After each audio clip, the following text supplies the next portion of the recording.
Как быстро бежит время. Уже прошло 3 года, как тебя нет с нами. Но каждый день я прихожу на работу и вижу твой портрет на стене. Там ты, такой естественный, с хитрым прищуром глаз, выглядишь как живой. Я здороваюсь с тобой и иду работать. Ты всегда в моей памяти. Думаю, что не только в моей. Я долго хранила молчание. Видимо, нужно было время осмысления, нужно было вспомнить, какими мы были, с чего начинали, чего хотели, какими стали и чего достигли. И вот теперь я готова рассказать о своем друге, товарище, коллеге, любимом операторе и режиссере, об очень хорошем человеке Михаиле Ивановиче Неустроеве. В этом мне помогут его родные, друзья и любимые коллеги.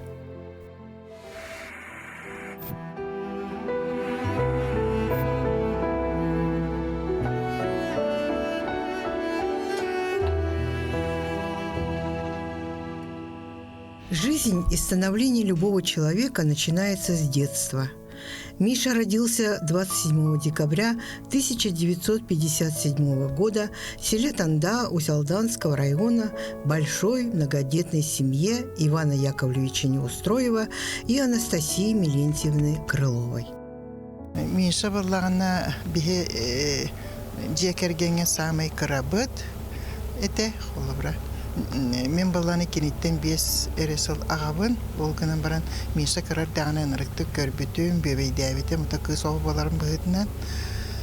Оны олақ Миша наға әттәқ, сүйіннәқ, туықтағаны наға қолқы, мәні тұғы соңғы хүджібат әті қолыбыра оғыды. Оны баланы кені кырар дағына бихе отчыларға ыллар наха жокағыларларды бихе қасемі ыл болан олар әреті бет. Ол жебетігер даже мен қанан кем қанына қайдақ сытары болы дейік бар дейір. Оны оланы наха чөйдік әйләқті олар бұқпыд. Олар бары қадары тары көмірі сүйен, оғыларын көз сүйен, бары нырғы чөйдік. Ол әлбәк дейін ұқсы баққа, қия баққа нырғы чөйдік олар бұқпыд. Оны баланы Миша өз сағыстағар бейі бұл құры нехелегер бұл чараңға, әйті қырысығыбай қатын чараңнақ чараңға көхін кәлбет біт, 6-10 сыллаққа.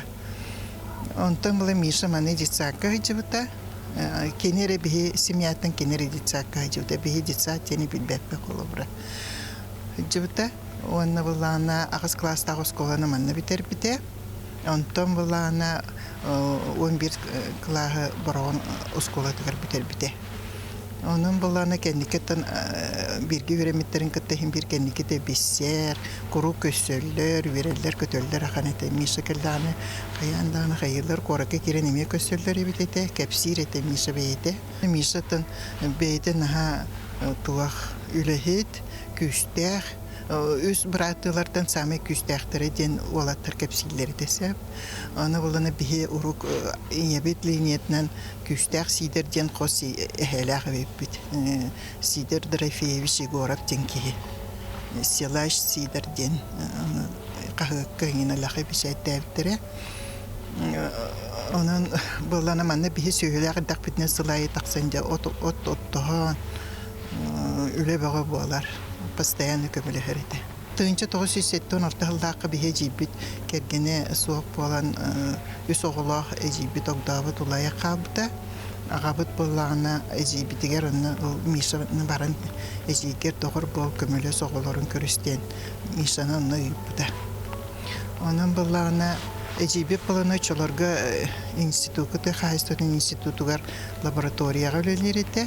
Оны қоты ұлыстарға жек ұруқ, ұйы енен баранқалы кығын болын, кығын особеннан нүксі жереді. Мы всегда радовались, потому что вкусняшки, какао он тогда нам это варил, это блины всякие, торты делал. Мы все это с удовольствием, даже не мать была. Ну, приезжала, мы, о, мама приехала, ну, суп будем пить. Он был целеустремленный, очень правильный и конкретный, четкий человек, который мог показать другим людям, нам, когда мы были маленькими, что надо думать, что сделать. И должно быть все четко и сделано вовремя, и все по порядку. Мужское воспитание – это совсем другое, и это очень нужно человеку. В то же время он был очень внимателен ко всем людям, и к нам, тем более в армейке, когда был, он мне отправил торт. Я в учебке еще был, в Читинской области, и там офицеру удивились, торт пришел целый торт это на день рождения. И все были в шоке, с Якутии, какой торт? Торт, говорит, приехал. Вот приехал торт, и все с ребятами поделились, все были в восторге. Вот такое внимание и вот понимание всего этого. И там еще деньги мне отправлял в открытки, резал открытки, туда вставлял. Ну, деньги в армии всегда нужны были тоже. Вот такой он человек был.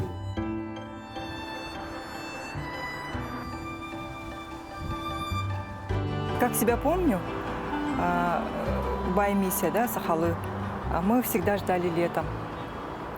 И в то время летали самолеты, и наша задача была, ну, детворы, у нас детей, да, племянников, было не пропустить самолет, прилет самолета, в общем, да. И вот ждали мы, смотрели на небо в сторону города, да, и когда вот на небе появлялась маленькая точечка, да, мы сразу же бежали в дом, и типа, бабушки и дедушки начали, ну, кричим там, типа, самолет летит. Он обязательно приезжал с большой сумкой гостинцев, да, фрукты, там, игрушки, заколки, приколки, ну вот кому что нужно, прямо с того детства, да, вот жвачки, там апельсиновые, клубничные, всякие кофейные. И вот все, вот весь город он приносил с собой, получается. Для нас он был вот олицетворением города. Он всегда был очень модный. Да, он любил вот белые джинсы, у него всегда белые футболки, да, вот прямо чистые, опрятные, аккуратные, прямо до ниточки.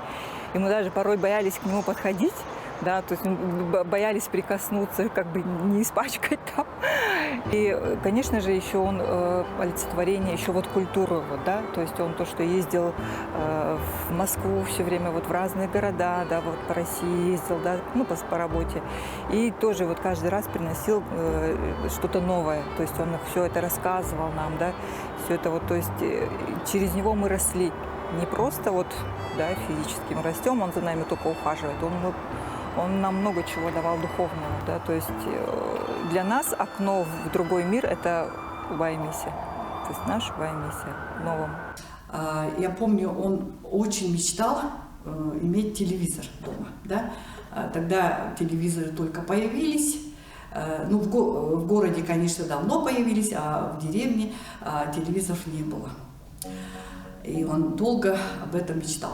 И вот в один прекрасный день привезли вместе с бабушкой и дедушкой телевизор. И он все подряд смотрел. Как дикторы читали программу, тогда все время вот оперные партии исполняли, и балет показывали. Вот такое было, да, и новости. И вот то, что видел в телевизоре, он стал это повторять. Значит, усаживал нас напротив себя и с таким деловым видом читал, зачитывался этой программой. Что было там интересно, нам не хотелось, конечно, он сердился, когда мы не слушали его с вниманием, да. И еще, значит, он изображал умирающую лебедь, смешил нас, вставал, вот у него как-то получалось, да, вставал на носках, как на балете, да, и вот так ходил, мог ходить. С детства он все ходил и ремонтировал. Как он приезжал вчера, значит, весть о том, как Миша приехал вчера, разносилась по всему селу. И все, значит, жаловались на свой телевизор. Значит, плохо показывает, значит, нужно отремонтировать. Он же не был телемастером, у него никаких инструментов не было, и он какие-то сподручные эти инструменты брал и шел, вообще никогда не отказывался, да, и, видимо, делал так, что показывал потом никто не жаловался. И вообще вот во всем был он мастер, можно сказать. Захотел, например, себе, он был модным очень человеком, хотел шарф длинный и стал учиться вязать. И связал очень такой хороший модный шарф. Когда была мода на сумки джинсовые, он из старых джинс стал шить сумки и тем самым испортил швейную машинку тети. Да? Когда хоть какая работа, он справлялся, потому что вот у него был очень пытливый ум, да? Он мог уметь все абсолютно. И всегда добивался вот такого совершенства. В последнее время его очень увлекла работа в архивных сайтах. Например, он в военном архиве нашел информацию о наших двоих дедах, которые пропали без вести под Москвой, и информацию о которых наша мама уже потеряла надежду найти. И помню, как Миша очень радовался и всем рассказывал, как ему удалось найти в архивах записи в церковной книге о рождении его отца Неустроева Ивана Яковлевича. Рассказывал, как он долго и упорно искал эти записи. С особой бережностью он собрал и оцифровал документы, такие как почетные грамоты своего отца, и бережно сохранил их.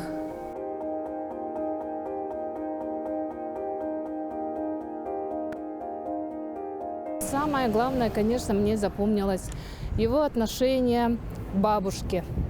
Он был младшим сыном для нее, и он с особой теплотой заботился о ней. Вот наша бабушка была оснащена современной такой техникой, можно сказать. Она плохо слышала, и Убайс все делала для того, чтобы вот как-то облегчить этот недуг. И бабушка научил бабушку слушать телевизор через наушник и научил, как подключать, да. И, конечно, у бабушки были разные слуховые аппараты. И бабушка также к нему относилась как к младшему. Когда она готовила какие-то выпечки, всегда в стороне стояла и так на нас смотрела, а мы же студенты, прям всегда, как говорится, голодные. И бабушка так в сторонке стояла и «Мисягар дорар, оставьте Миши». Да, ну вот у них какой-то такой близкий контакт был, да. Я когда стала работать преподавателем в пединституте, и я иногда задерживалась допоздна, да, и утром собиралась на работу, и его такие сухие вопросы: «Поздно закончишь?» Я прям пугалась. «Да, наверное», отвечала. «Эрьер, керсю». Да, ну вот. То есть это говорило о его заботе. И всегда он меня встречал здесь, вот в углу на Черяева, стоял вот там, где светофор, и ждал, если я поздно заканчивала. Самое мне запомнилось, когда я родила дочку, он первым поздравил тоже по СМС, и самые его душевные слова: «И вот ты познаешь счастье материнства», для меня были какими-то такими душевными, да, и его подарки всегда были такими ценными. Он первым подарил мне золотое кольцо на мое 18-летие. Всегда вот, когда дочка родилась, тоже очень красивый букет подарил. То есть он старался уделять особое внимание, да, всегда подходил с особым вниманием, и его подарки отличались знаком качества.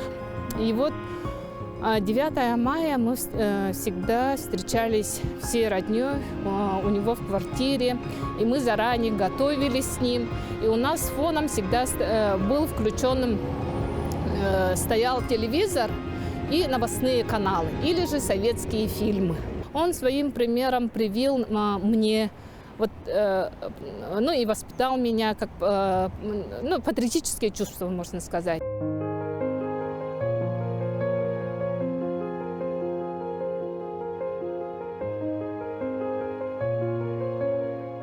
Ergene de valla bir oğlar butun senlerin, bilinmeyenliklerin, varların gene karanlık butu bilgi olardan nereye yürü, tuğa bar gene olar onları öğrenmitleri, Hamit mahtanar bıçın o, Allah, onları gelenler tebit disiplinet tüyürüyen bazı kıtanak bağladı. O da tura kamplar bat. Mise valla. Mele küle devet dolak tahtı de mitacaka yürür etti. O da onu tutar etti. Maddık kallit. Cebi kuduk. Bıçağı var bulat. Bıçağı var. Bıçağı kadar bıçağı toktu cebi kuduk. Bütün de kadar ince Allah bir kes bağladı. Ona bir laf. Oğlar bilinmeyenlikte de kendini ikiz mamalara ağalara kurduk. Doğtanırıktık. Ebeleri onu var et, ebeleri hatar şeyler miyse tuğunan kamandatanın çaldır. Yine miyse bit ama tutak kıybit ete. Tuğ bar bıtır. Bu diye bütün okutun doktor bütün kini bardığı kömülüğün kayan. Aksı bitir etti üleli var ağabıtım. Toksuzku yürenemin üleyip olbutum. Ondan ola törük dağını bir demete köşüreti bit. Tüydeten takağıl vapar dağıtım. Onu kele bara ol korakı kinleyke hecceretim onu. Bıratı merede koruk. Tohtaca giddim mere asıl düğütüyen asılıtan ağatan siyeten. Gören isten. Üterete.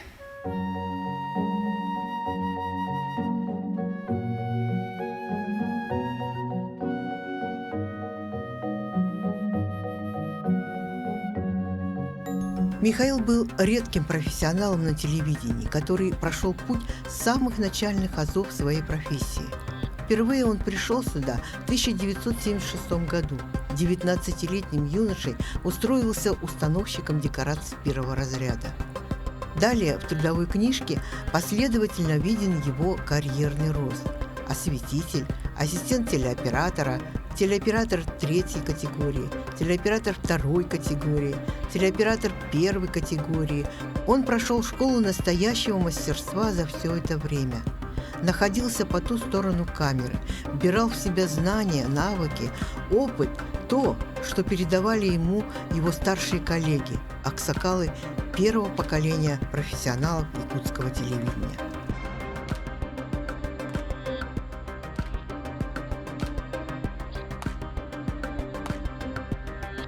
Став режиссером, Михаил Неустроев стал незаменимым на телевидении. Ведь снимающий профессиональный режиссер – это такая находка для эфира. Он становится одним из создателей эфира легендарной телепрограммы якутской городской редакции «Панорама», которая стала символом эпохи перемен на якутском телевидении в 90-х годах. «Панораму» с Екатериной Безносовой телезрители помнят до сих пор. Необычная по формату, открытости и смелости, она заявила о себе во весь голос на всю республику. «Панораму» ждали, ей верили, к ней обращались. Она стала самой рейтинговой в тот период. Михаил Неустроев был режиссером программы. Сам снимал на камеру с авторами острые сюжеты, монтировал и каждую субботу выдавал ее в прямом эфире. Именно тогда якутяне открыли для себя многие аспекты политики молодой суверенной республики Саха, узнали новые громкие имена, которые стали знаковыми для того времени. По ней жили, сверяли свои взгляды и формировали общественное мнение. Это было очень динамичное и захватывающее дух время.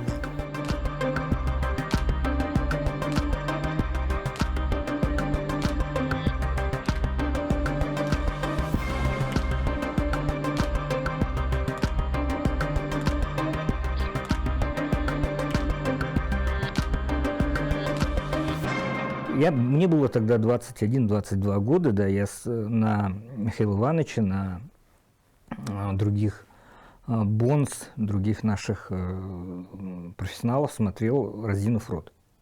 Учился многому у них. Прежде всего, это думать по телевизионному. То есть мало видеть по телевизионному, надо думать еще монтажно. Да? Это очень большой навык, которого многие не понимают. То есть ты уже мыслишь планами.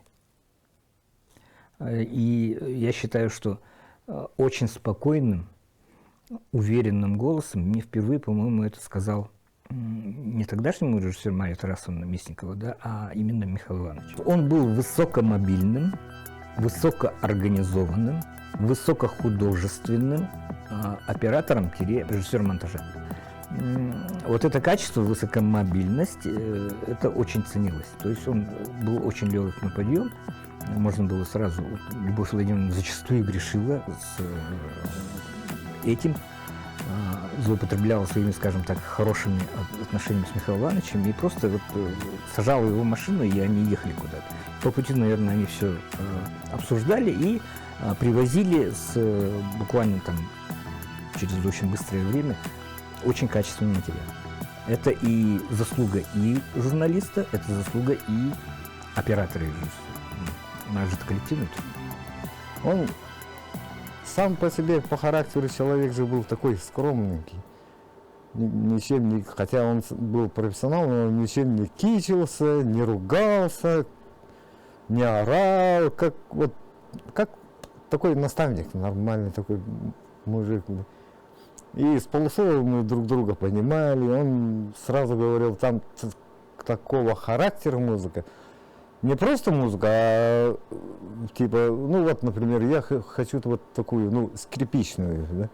Типа там, например, вагнеровские, там, шопеновские, там, и по характеру. Там же классика тоже, по жанрам много разновидностей, оркестровые, по стилю, по течению. Он во всем этом разбирался конкретно. Когда он объясняет, уже музыка у меня зазвучала, и я не буду хвалиться, но, скажем так, буквально за 5 минут максимум я ему давал варианты прослушать. Ну, там уже он сразу, вот это самое то.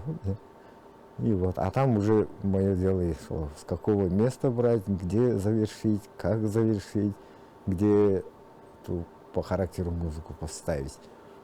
Вот так. Помнишь, был момент, когда один раз, мы же на квартире здесь были, да, свет вырубился. Ты помнишь, мы за ночь переехали к Мишке на квартиру? Было такое, где? Помни вот об этом. Я там по деталям не могу сказать. Я просто как событие это помню. Мы там все у нас, благо, своя машина была, своя компания. Но это было ночью. Во-во-во. На 92-й переезжали. И так оперативно все сделали, поставили. Он же насчет этого, как коммутацию, как все соединять. Я же был дилетант в то время. Он был как бог и царь. Я за ним как мальчик бегал. Он просто подай такой кабель, подай тот, подай этот. Ну-ка вот это сюда, это то. Я уже по ходу этого уже тоже. Там же все опыт как бы. С кем водишься, того и набираешься опыта. Это же была стрессовая ситуация. Это вообще стрессово. У нас, потому что мы же уже все собрали, всю программу. Мы же в 8 утра выходили. А у нас все уже было собрано, и вдруг раз, а мы ничего не сохранили. И все пришлось перемонтировать. Людей звать. Я помню, Леша Амбросев пришел. Ночью привезли к Мише, все, озвучку делали по новой. Перемонтировали все. И Миша спокойный был, как черт. Я вот не знала, что делать, металась. А он был спокойный.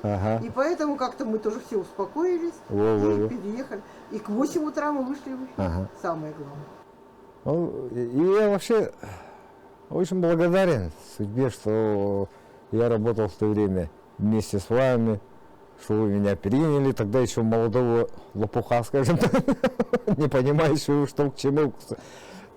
Вот. Там же все вы профессионалы. Вы, Алексей Амбросев, Екатерина Егоровна, Миша Неустроев. Вот это все. У вас я всему научился. Весь этот корень моего опыта у вас. Так что я вам очень и очень благодарен.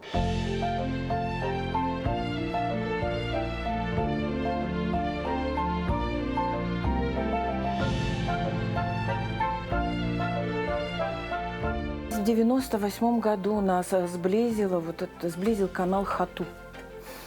Мы были молодые, красивые, исполненные энтузиазма. Я уже поднаторела к тому времени в концертных программах, и Екатерина Егоровна пригласила меня, надеясь, что мы создадим какую-то интересную программу о музыке. И она предоставила абсолютно полную свободу. То есть мы вольны были выбирать любую тему, любые материалы. И так получилось, что в качестве моего оператора у меня появился Миша. И я помню вот свое первое впечатление. Молодой человек, хрупкий, худенький, но при этом с непроницаемым лицом, с такими немножко грубыми чертами, словно вырубленные из дерева. Но я тогда не знала, что вот за этим грубоватым лицом таится очень и очень нежная душа. Нам была предоставлена полная свобода. В те времена еще не так жестко относились к авторскому праву, и поэтому мы вольны были выбирать в качестве иллюстрации любое исполнение, любые записи. Я часто тогда бывала в Москве и на Горбушке набрала огромное количество видеозаписей в исполнении звезд оперной сцены, звезд инструментальной музыки. И вот это все, что я накупала, оно пригодилось в нашей передаче. Мы делали невероятно интересные проекты. Мы рассказывали в очень такой популярной и доступной форме о шедеврах оперного искусства. В Якутске никогда ни до, ни после таких программ не было. И Миша у меня был и оператором, и художником, и режиссером. И также он монтировал наши записи, и этот процесс был совершенно необыкновенным. Вы знаете, после этого я в течение очень многих лет вела разные программы на телевидении, но нигде и ни у кого из операторов я не была никогда такой красивой, какой была у Миши. У него было видение художника.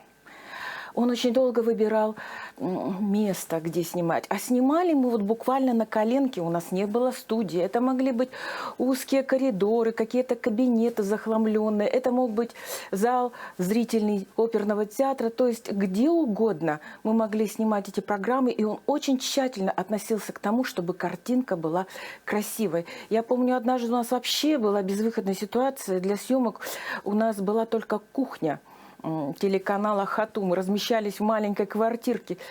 И я помню, что пожертвовал для этого отрез ярко-оранжевого атласа, который у меня завалялся еще в наследстве от мамы. И Миша разными складками, сборками сделал очень красивую драпировку. И на фоне этой драпировки я просто выглядела как королева.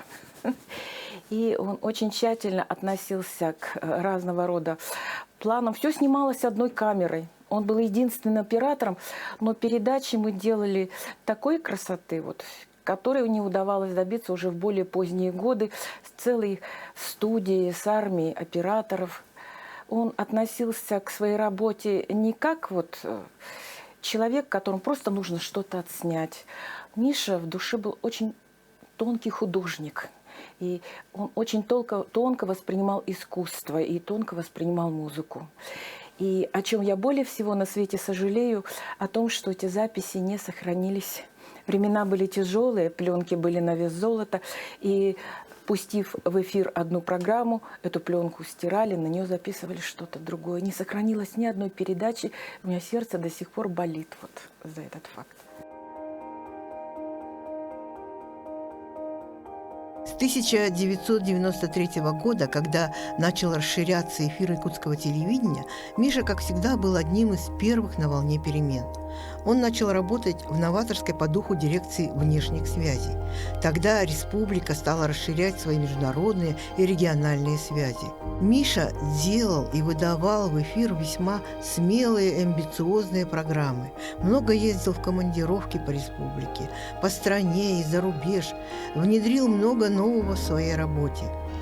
то была эпоха стремительной модернизации технической модели и сути телевидения. Очень быстро менялись форматы, менялись камеры, монтажные установки, режиссерские пульты, студийное оборудование. И за всеми этими веяниями надо было поспевать, учиться на ходу, схватывать все мгновенно. Михаил внес значительную лепту в развитие авторского телевидения.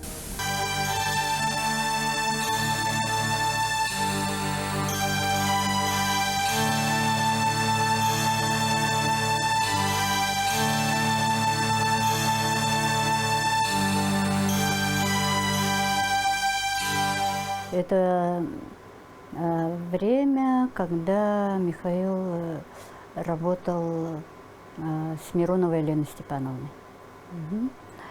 Эти программы, они до сих пор хранятся в архиве под грифом «Золотой архив» НВК Саха.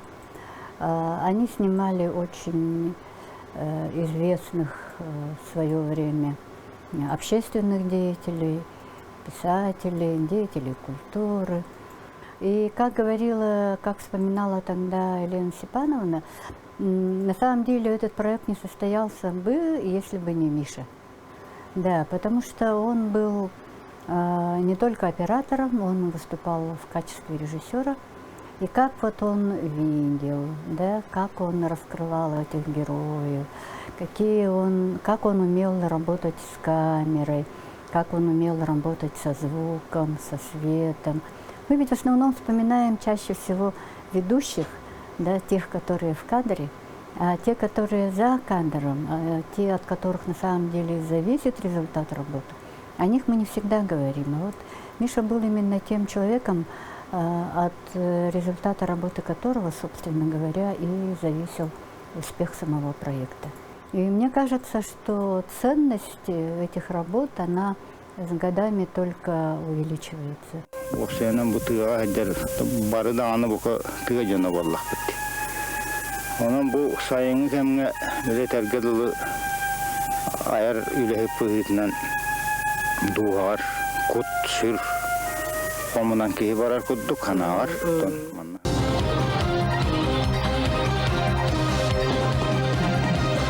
В течение нескольких лет в соавторстве с Мишей мы работали над программой «Сородичи». Это была одна из самых смотрибельных программ того времени. И Мишина заслуга в этом, я считаю, больше, чем моя, потому что он частенько был и оператором, и режиссером, и звукорежиссером, а порой и подсказывал мне, кого выбрать следующим героем этой программы. С этим проектом мы объехали большую часть нашей республики.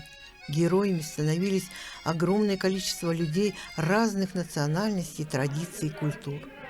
Большая часть наших программ прошла по российскому каналу ТВЦ, и это особая наша гордость.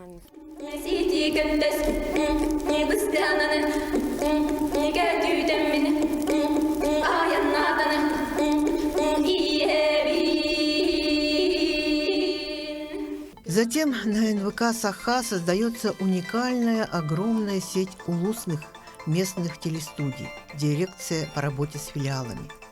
Михаил Иванович тогда стал наставником и главным человеком, с которым советовались, у которого учились его коллеги со всех районов и улусов республики. Работы в редакции было всегда не в проворот. Тогда оснащение улусных студий было во многом слабое, допотопное.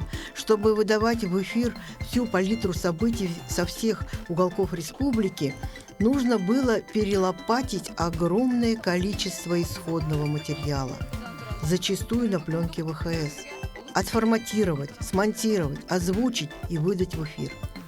Михаил Иванович блестяще справился со своей работой, и это время стало прорывом к тому телевидению, которое мы имеем сегодня. Когда Михаил Иванович пришел к нам работать режиссером в дирекцию улусных филиалов, мы вот только тогда почувствовали, что такое работать с профессиональным режиссером.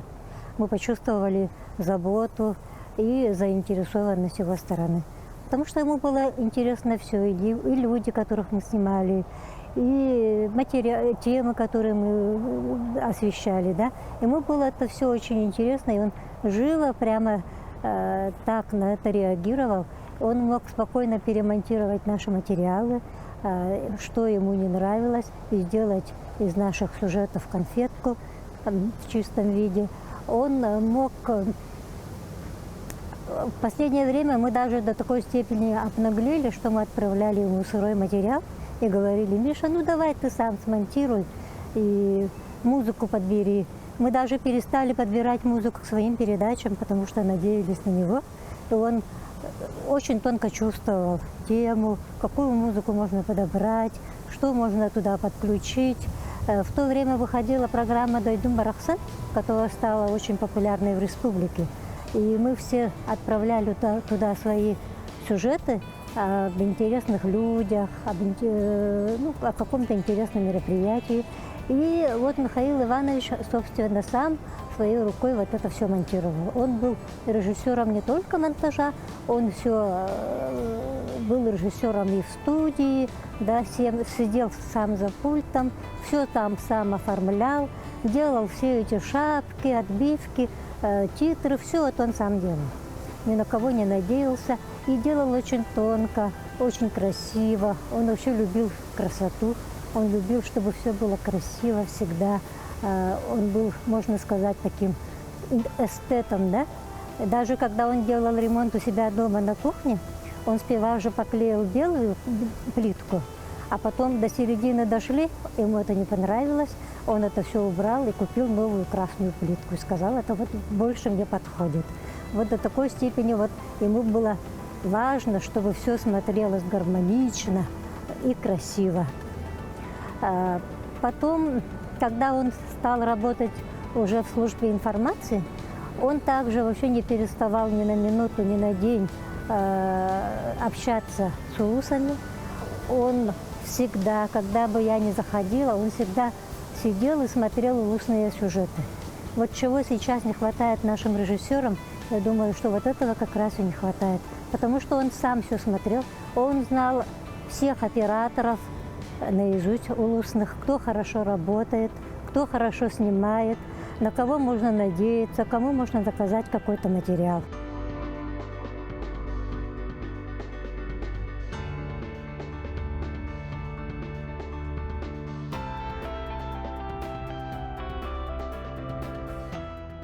В 2009 году он перешел в службу информационных программ НВК «Саха». И опять знаковое время, значительное расширение эфира, модернизация и создание новой модели информационного вещания на канале НВК «Саха», переход на 24-часовое вещание, непрерывный прямой эфир, обновление выпусков новостей в течение дня, зарождение новых жанров уже внутри самой информации. Расширение штата службы, перераспределение функций и в творческой, и в технической составляющей, открытие своей отдельной студии информационного вещания. Все это создавалось, внедрялось в самом процессе ежедневной работы, в реальном непрерывном времени. Колоссальная нагрузка легла на плечи тех, кто создавал и обеспечивал этот процесс, в том числе и на Михаила Неустроева. Михаил Иванович был всегда впереди в плане технического оснащения. Он всегда знал, какие новинки появляются в сфере телевидения. И поэтому я считаю, что мы для регионального телевидения были одними из передовиков, кто внедрял какие-то новые технологии для использования в работе. Но вот последняя работа, которая недоделана при его жизни, это вот студия «Зеленой оксиметрии», где в виртуальной студии могут записываться передачи. Но, к сожалению, болезнь унесла его, поэтому эта студия при нем не запустилась. Пришлось запускать ее денно, ночно и очень долго, потому что человек, который владел информацией, ушел. То, что он привез и начал внедрять в работу, молодые сотрудники внедрили в жизнь очень тяжело. Мы эту студию запускали практически целый год, хотя при Михаиле Ивановиче она могла бы гораздо быстрее начать работать. Ну, вообще вот новости сейчас работают на базе, которую организовал он, поэтому его работа все равно продолжается и по сей день. Ну и каждый сотрудник, кто приходил к нам, он проходил через терку Михаила Ивановича. Ну, особенную такую трепку. Он был очень такой строгий по отношению к новичкам, но со временем, если понимал, что человек действительно телевизионщик, он вообще менял свое отношение к нему. У Михаила Ивановича, хотя не было своей семьи детей, сейчас его дети – это режиссерский отдел. Они также продолжают работать, и практически это семья, которая была воспитана Михаилом Ивановичем. Я уже работаю старшим режиссером третий год, да? Третий год, ага. И, да, это очень сложно. Мы раньше этого не замечали. То есть Иванович работал и не давал виду. Мы этого не понимали. Если на работе там какие-нибудь сложности, я всегда спрашиваю себя, что бы делал Михаил Иванович на моем месте, получается, да? Ага. И потом представляю, и решение само приходит. Угу. Я помню, как я первый раз сидел на эфире, то есть, получается, до этого опыта вообще не было. Ага. И приходит Михаил Иванович, говорит, сегодня ты выходишь в эфир. И я вообще не был готов. И говорю, ну ладно, хорошо. Ага. И потом заходим в студию, садит меня за пульт режиссерский. Ага, и говорит, все нормально, я буду с тобой во время эфира. Ага. Прямой эфир идет. Ага. И потом запускаем заставку, шапка идет, и Михаил Иванович уходит. Ага, мы просто сидим, Михаил Иванович, а его нет уже. Вот такая школа Михаила Ивановича у нас была. Это как учиться плавать. Бросают тебя в воду, если сумеешь выплыть, тогда живешь. Если нет, то до свидания. Именно он также меня и во время эфира просто оставил. И мне ничего не оставалось делать, только надеяться только на себя. У него такой был метод обучения. Только по происшествию нескольких лет я понял, именно это его методика такая была. Все знал от А до Я, именно вот телевизионную кухню, именно с чего начинается вот видеоматериал до конечного продукта, он всю картину видел. Он был, кстати, ярым фанатом именно телевидения. Он смотрел иностранное телевидение, чтобы вот всякие фишечки брать. Он мне еще показывал, пригласил домой, показывал под чаек, что ему нравится, что он хочет воплотить в жизнь. Он все это видел.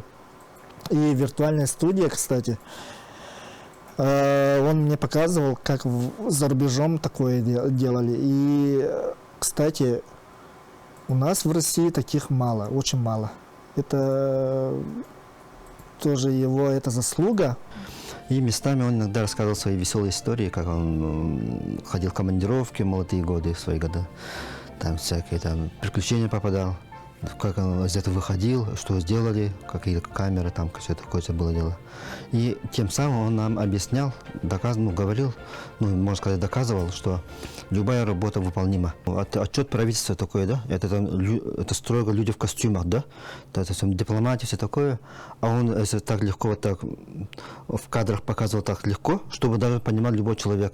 Бывает, что такие строгие материалы, там подписание, все такое, это бумага, лицо, ручка, такое, все, да, а он в таком плане, там, отчет правительства так легко делал, как будто с переходами, так как будто так легко делал, как сказать, чтобы человек понимал. Это его фишка была. Любые сложные материалы он как будто легко вот так, плавно сделал. Что даже, как говорят, бальзам в глаза, вот так. Просто легко смотрится. Даже однажды он говорил, что чтобы понять, надо выключить звук. По картинке уже понятно, что пытается передать режиссер. Но даже говорил так, фильмы смотрите без звука. Когда смотришь без звука, уже передается атмосфера фильма, что там переживание, все такое. Вот такой же план должен быть в любом сюжете и в таком любом материале информационном. чтобы было понятно. Ему можно было позвонить, наверное, и в 3 ночи, и в 5 утра. Ну, то есть, как бы, он бы всегда ответил. Он всегда скачивал, самый первый скачивал всегда новости. Это вот действительно интересно. Человек, я не знаю, когда человек спал. Мне было непонятно. Достаточно строгим был к людям молодым, но гонял их. И, ну, и справедливо гонял, в принципе. То есть, как бы, человек, иди, перечитай.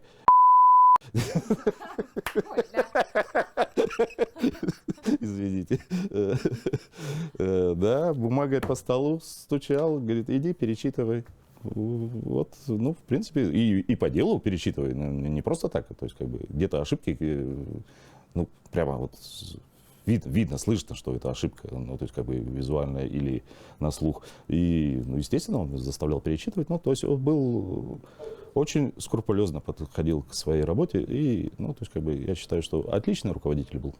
Я к этому времени вообще не умел монтировать, у меня совсем другое образование, но он ко всему меня научил, как правильно монтировать, как вырезать, как работать на самой программе монтажном, и какие планы должны быть, техники монтажа. Также он меня обучил вести эфир, правила команды и тому подобное. И до сих пор, прошло уже 8 лет, и я до сих пор держусь за его правила. Ну, Михаил Иванович для нас был как вторым отцом на работе. Всегда нас слушал, всегда понимал, всегда поддерживал любой непонятной ситуации и тяжелые времена. Конечно же, он был большим профессионалом, у которого я практически очень многому, практически все, что я умею, я научилась у него. И он любил учить, он не поучал, он именно учил нас. Учил профессии, потому что сам был профи в этой профессии. Он жил этой профессией. Он все знал технические новинки телевидения. Он стремился узнать эти новинки. И много, конечно, это надо просто сидеть. В голове у меня, знаете, как целый архив таких теплых моментов, воспоминаний. И вот их очень много, их все не вспомнить, не перечислить. Но одно из них, это, знаете, такое было воспоминание у меня есть. Мы, однако, работали с ним 31 декабря. Это была новогодняя смена. Мы как раз записывали итоговый, однако, выпуск. И он был я, потому что у всех уже были дети, семьи, а как-то ему некуда было спешить. У меня уже были взрослые дети, были студентами, отсутствовали дома, какая-то такая была пустота. И мы с ним остались и допоздна вот монтировали, выдавали. И я помню, даже по бокальчику шампанского выпили, друг друга поздравили. И вот такое, знаете... Нам не было плохо, что мы не дома и что у нас как будто нет Нового года. Мы были именно дома с ним, на нашем любимом телеканале. Мы были вдвоем, мы работали, разговаривали. Это такое теплое воспоминание. Конечно, потеря Миши – это трагедия. Трагедия, которая никогда не забудется. Я прям до сих пор столько лет прошло, а я не могу. Но у меня всегда в моей голове он живой, потому что я его не провожала после.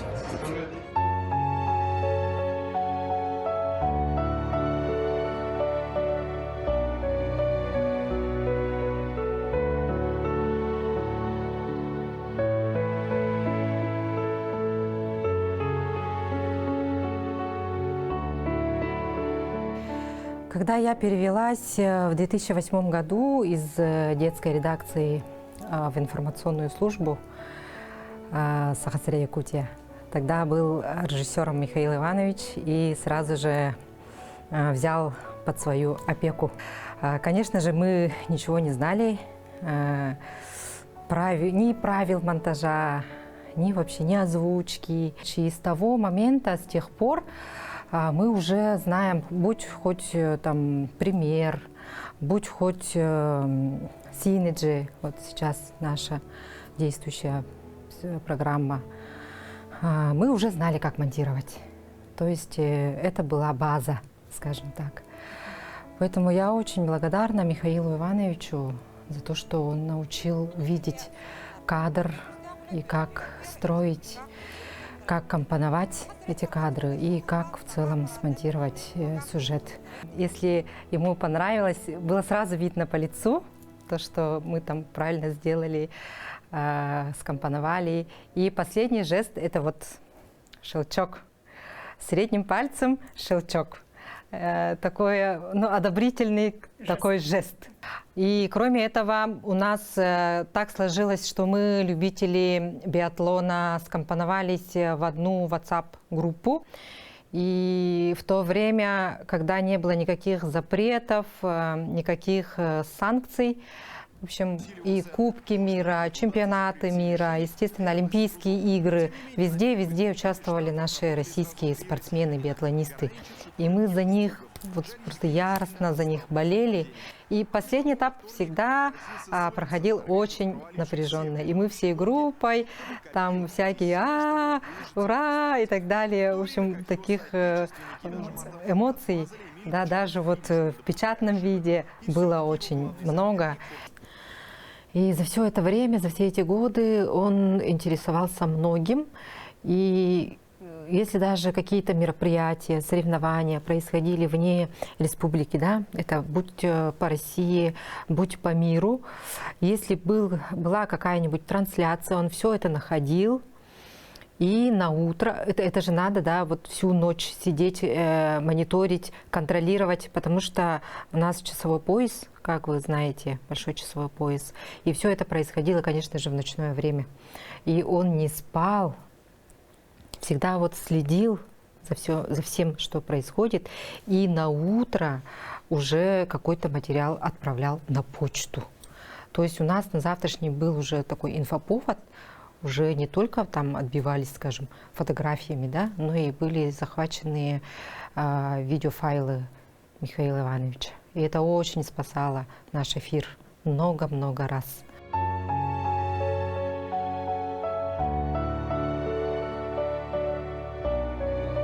Мы все его звали, любя, Иваныч. Иваныч сделал так, и Иваныч предложил вот такую идею, и Иваныч сделал очень крутую инфографику. Давайте посмотрим. В общем, вся движуха, все движение как будто бы происходило вокруг нашего Иваныча. И для меня в первую очередь он учитель с большой буквы, как в работе, так и в жизни. И он воспитал несколько поколений режиссеров, многому научил не только меня, но и работал с корреспондентами молодыми, с шеф-редакторами, с продюсерами. В общем, он был таким человеком, который с удовольствием делился своим опытом, с радостью, с охотой.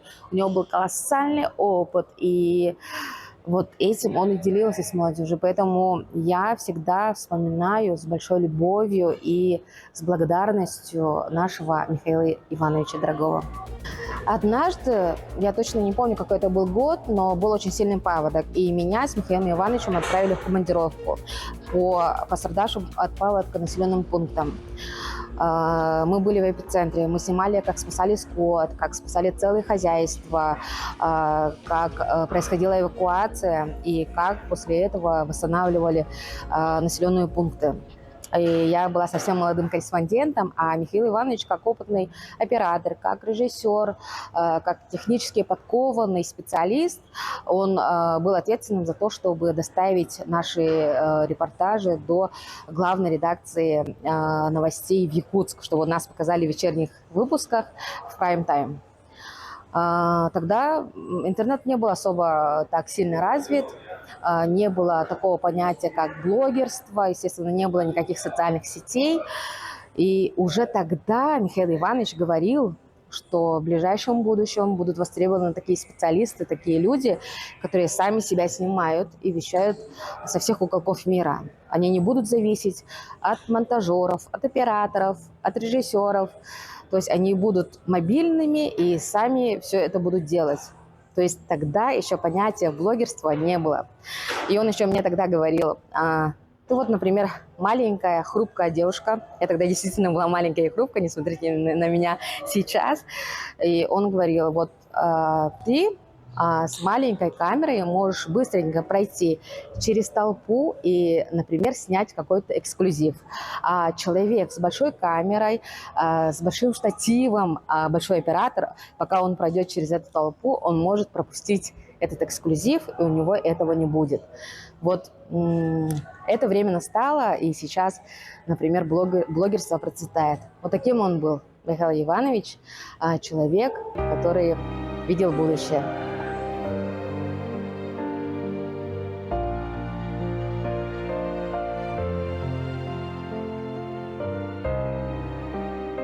Также он очень любил, когда все было по правилам. Допустим, до начала эфира он всегда подправляет, всегда смотрит на внешний вид ведущего, говорит: все, не чесаться, не копаться куда не надо. И сразу вот человек морально уже выходит готовым в эфир. И за эти эфиры, конечно, я очень благодарна ему. Один раз мы один выпуск отправляли на телевизионный конкурс «Тафиргио», и меня стилисты как-то не так накрасили. Мне не понравилось, я расплакалась с красными вот глазами, мокрыми, на мокром месте. Так села в студию, а он меня так быстро приземлил, говорит: все, хватит плакать. И просто говорит: работай.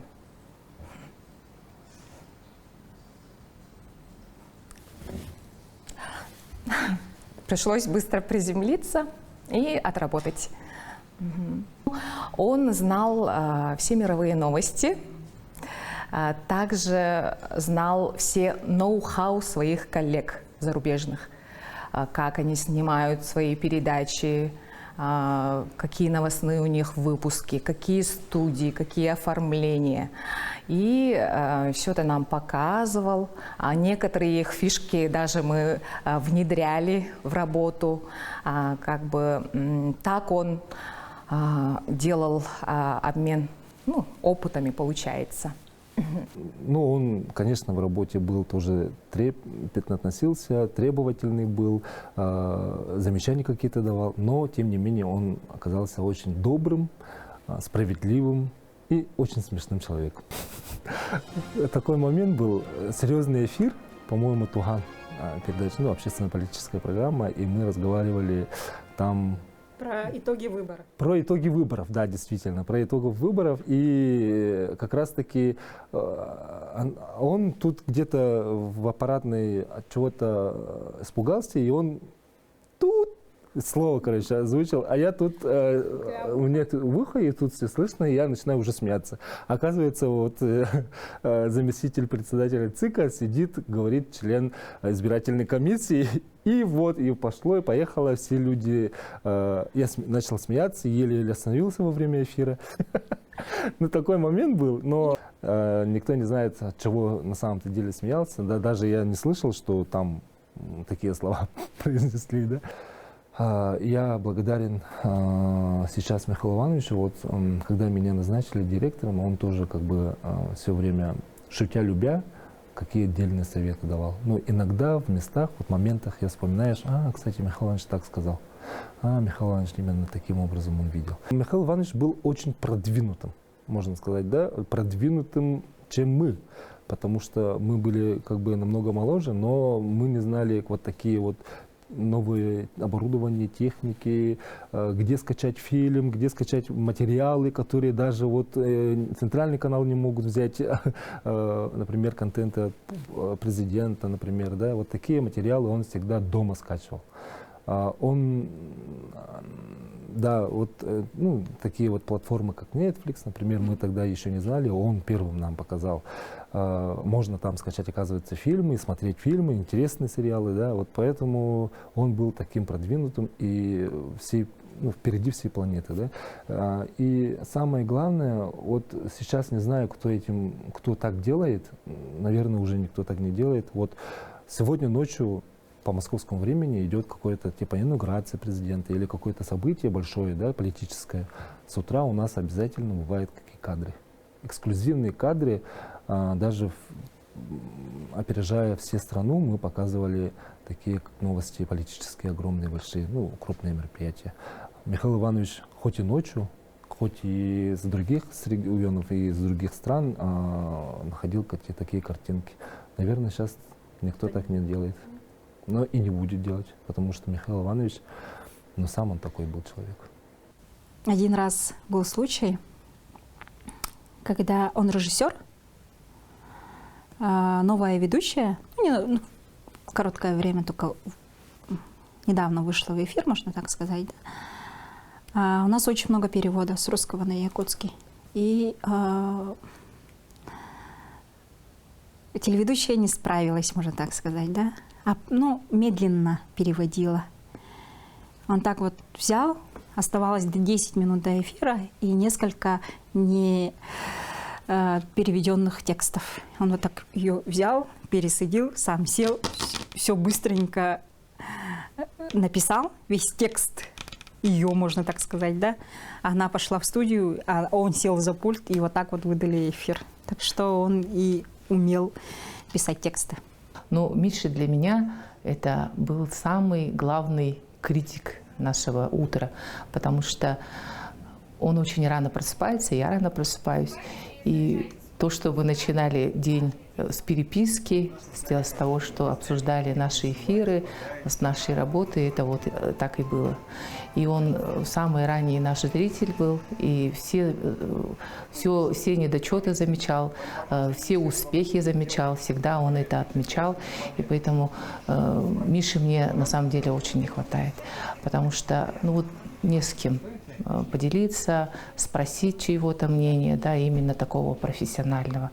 Он был действительно человек, который болел за свою работу, который жил своей работой.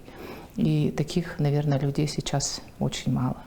Но мне с ним удалось поработать-то на самом деле не очень много. Но начинала, когда я на телевидении работать, сюжеты делать, я вначале с ним познакомилась, и он немножко так настороженно на меня смотрел, потом смотрел, как я делаю сюжеты, и уже сам начал предлагать мои сюжеты собирать. И для меня, мне это очень льстило, потому что опытный человек, конечно, очень хорошо. Вообще от режиссера очень много зависит. Хоть ты что напиши, хоть ты что покажи, а если режиссер плохо соберет твой сюжет, он не заиграет теми красками, которые он должен заиграть. Вот. И был однажды такой случай, когда молодых, или немножко опытных корреспондентов давали задание делать, некролог, да, сюжет некролог. И вот я думала, как мне сделать так, чтобы это было душевно, чтобы получился сюжет какой-то душевный о человеке. И я вспомнила, что я в детстве слушала песни этой певицы. И Миша подсказала, и он за это ухватился, и вот в сюжет положил именно эту песню. И вот так он искусно это положил в мой сюжет, и последние аккорды и последние слова вот прозвучали именно на последних аккордах этой песни. И вот сразу, что жизнь человеческая оборвалась, и какая-то вот грусть появилась в этом сюжете. И вот этот может сделать только опытный режиссер, человек, который вот чувствует и как-то все близко воспринимает это вот свою работу как свою жизнь.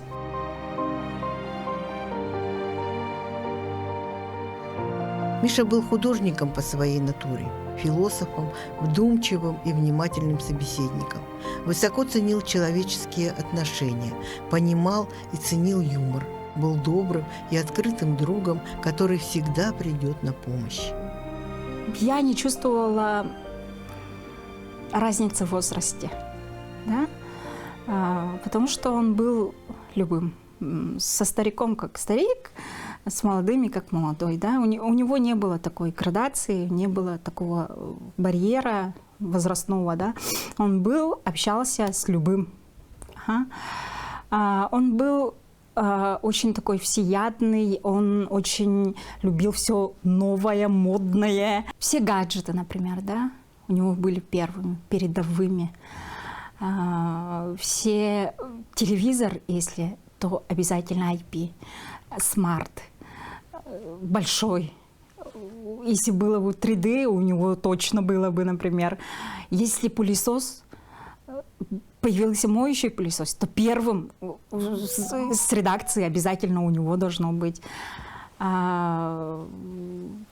Если кофемашина, обязательно. Поэтому он даже нас учил. Один раз так получилось, что мы с Олегом встретились после Нового года, никого в городе особо не было, и решили встретиться, а потом говорит: Михаил Иванович, может, поедем, говорю. Он же, наверное, один, давай посидим у него. Мы позвонили, он говорит: да приезжайте. Это было еще поздно, после 11, по-моему. А мы приехали, мы поехали в магазин, что-то накупили готовое, да, такое, соки там, салаты, а приехали, он за час все приготовил. У него полный стол еды был. На двоих, на нас двоих, с ним втрое, да, вообще стол был на 10 человек. Он успел приготовить и курицу запек, и картошку фри быстренько сделал, и салат, и вообще у него, он очень любил это дело, он делал все от души. Он такой хозяйственный был, прям удивляюсь, такой прям светлый человек. И в доме у него такой порядок был, чистота, вообще чистота, прям никогда никакая женщина, наверное, так не содержит свой дом, как Михаил Иванович. Все чики-пики, все на месте, там диван, рабочее место, телевизор, санузел, ты не скажешь. Да, я удивился, когда первый раз зашел в его дом, да, очень чистоплотный был, аккуратный был. Так еще и сам ремонтировал. Сам еще ремонтировал, ремонтом, да, сам занимался, и двери сам поставил, тоже удивился. Талантливый человек, был талантлив во всем. Очень аккуратный. Даже до устали аккуратный, потому что должно быть все чики-пики. Как он всегда говорил, чтобы было все чики-пики. Ага.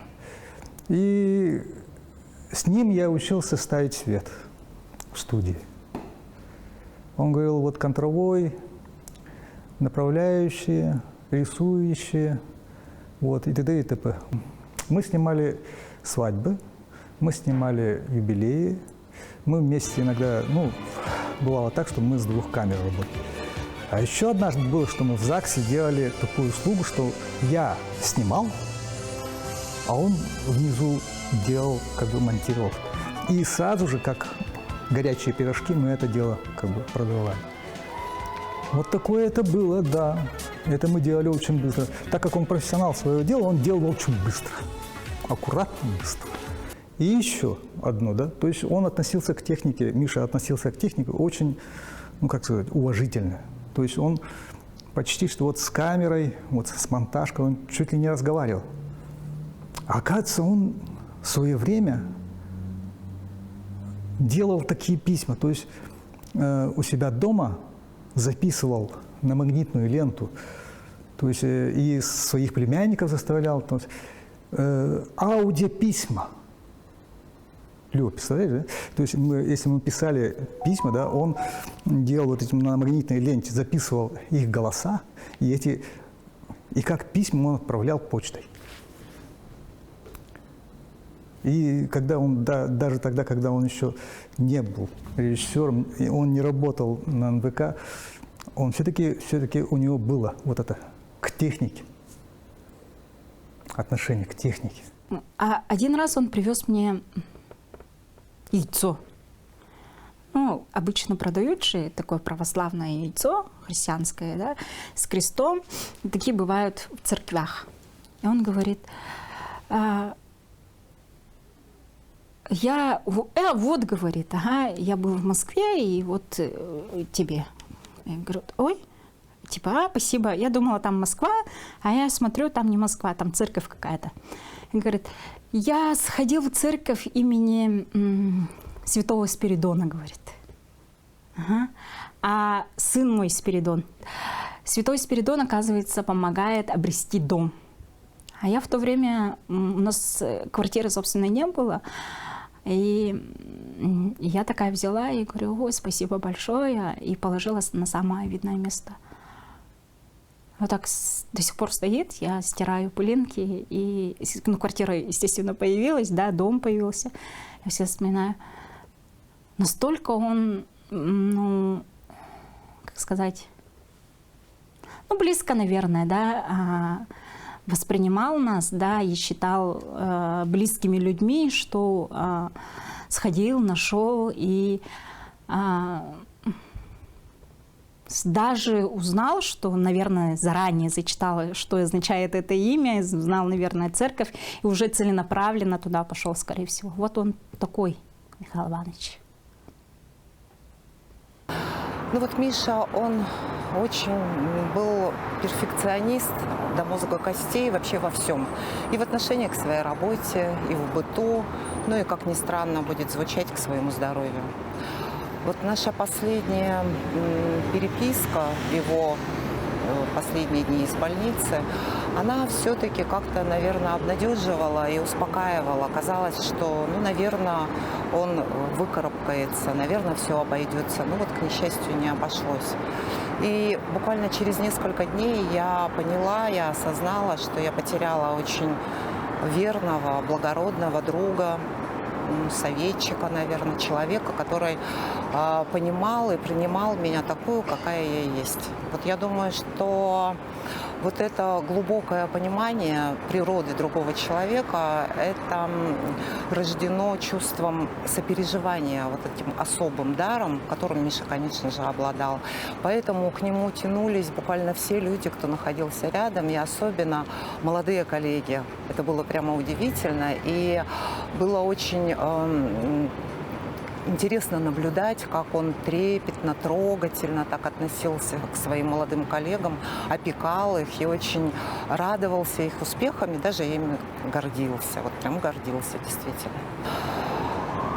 Я вообще верила ему безоговорочно, потому что этот человек, он не мог предать, он всегда был на моей стороне, несмотря на то, что поступала на тот момент, правильно я или нет. Ну, конечно, он мог быть очень строгим, он мог отругать, но я всегда знала, что я чувствовала какую-то такую дружескую ко мне любовь и понимание. Я хотела еще отметить такую совершенно особенную Мишину черту – это умение слышать человека. Это же тоже очень важно, потому что вот в суете дней и так далее мы как-то не прислушиваемся к людям, не очень внимательно к ним относимся, да. А вот Миша, он был таким очень чутким человеком. И я могла ему рассказать абсолютно обо всем, абсолютно. И мне было важно услышать его мнение. Мне казалось, и я думаю сейчас, что, наверное, он даже как-то вот оберегал меня от каких-то возможных ошибок. И вот это такой дар тоже, которому, наверное, надо учиться всем. Ну вот Миша был очень деликатный, и, конечно же, он и ушел вот очень деликатно, я бы сказала, если можно так сказать. Он никого не напрягал, он никого ни о чем не просил.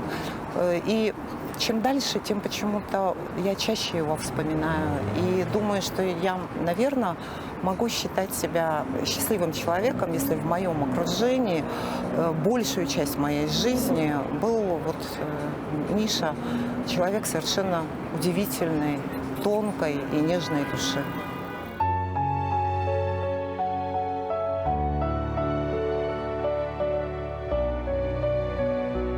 Ну, вообще, когда он ушел, вдруг какая-то образовалась пустота. Хотя при жизни ему, наверное, никто этого не говорил. Он был вообще очень скромный человек. И только когда он ушел, мы все поняли, что какое значение он имел для каждого из нас. Ну, конечно же, я с ним познакомилась по работе. И он мне казался каким-то очень строгим вначале, да, какой-то. И он был какой-то нетипичный оператор. Ну, тогда он выполнял функции оператора тоже, да, я его видела в работе. И я думала, какой интеллигентный оператор. Всегда опрятно одетый, всегда какой-то строгий, выдержанный.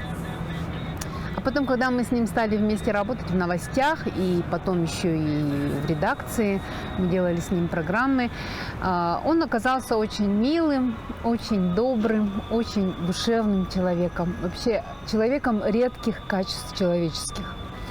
И поэтому это вот горечь утраты, боль вот, ну, всего нашего коллектива была очень большой. Вот как-то вот все стало понятно, потому что новости сразу осиротели, да. Оказалось, что в новостях он очень много делал и очень многих заменял. Ну, человек-оркестр, да. И везде, вот, где бы он ни приходил, он становился незаменимым человеком. Таким, может быть, не очень заметным. Он никогда, ну, вот, в грудь себя не бил, он никогда не был шумным. Он всегда был очень интеллигентным, скромным, ну, больше молчаливым человеком, да, таким наблюдающим, интровертом. Он был очень переживающий человек за всех нас, в каких-то житейских, может, моментах, да. Он дружил со всеми нашими детьми. Очень любил детей. Вот я навсегда, наверное, запомню Мишу в день его юбилея, когда мы пришли к нему на праздник. Он был такой торжественный, такой красивый, в белом костюме, какой-то весь светлый, радостный, да. И, наверное, вот этот образ Миши в белом я сохраню на всю свою жизнь.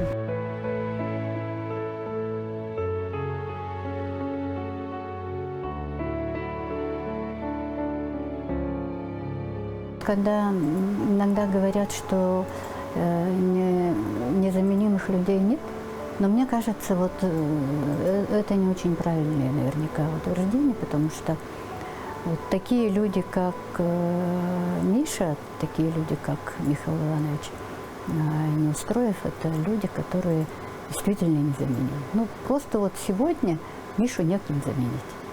Не в смысле творчества, да, не в смысле там внедрения каких-то новых идей, новых технологий, то, что касается там телевизионного производства.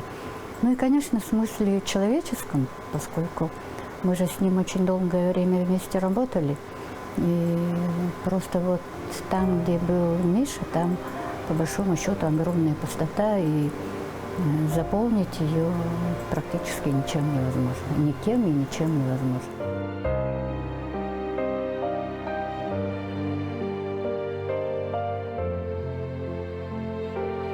Внезапный уход Миши стал огромной потерей для его родных, друзей, коллег и учеников.